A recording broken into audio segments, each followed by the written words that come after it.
Doctor کمال صاحب کے ساتھ کام کیا ہے راولپنڈی میں.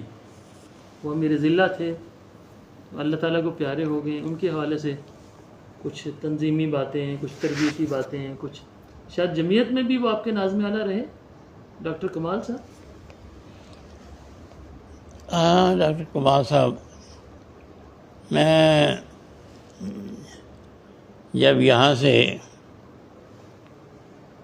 پنجاب یونیورسٹی سے لاہور جمعیت سے جب میں فارغ ہو کے پنڈی میں چلا گیا حشمت علی اسلامیہ کالج میں, تو میں وہاں پہنچا تو ڈاکٹر کمال صاحب جو ہیں وہ اس وقت شمال مغربی پاکستان کے ناظم تھے, منتظم تھے.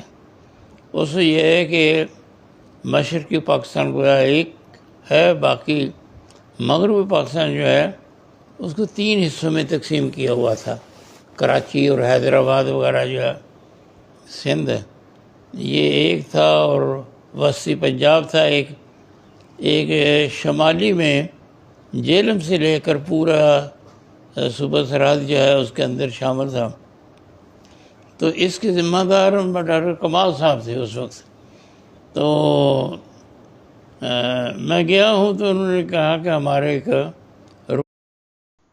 السلام علیکم ورحمۃ اللہ.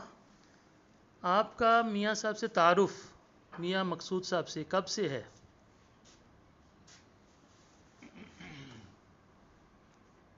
ویسے تو اسلامی میں طلبا کے جب یہ کارکن تھے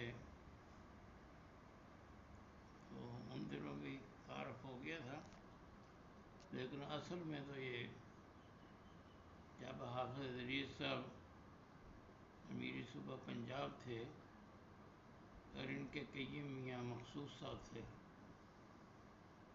مجھے انہوں نے نائب قیم جو ہے وہ لیا تھا, اور انہوں نے تقسیم کار اس طرح سے کی ہوئی تھی کہ ہمارا وہ جو علاقہ ہے پنڈی ڈویژن اور سرگودا ڈویژن, اس میں میاں مجھے نائب قیم کے طور پہ, اور ہمارے جو عباسی صاحب اسلام آباد والے ہوتے تھے مرحوم مغفور گل انداز عباسی صاحب, وہ نائب امیر صوبہ تھے.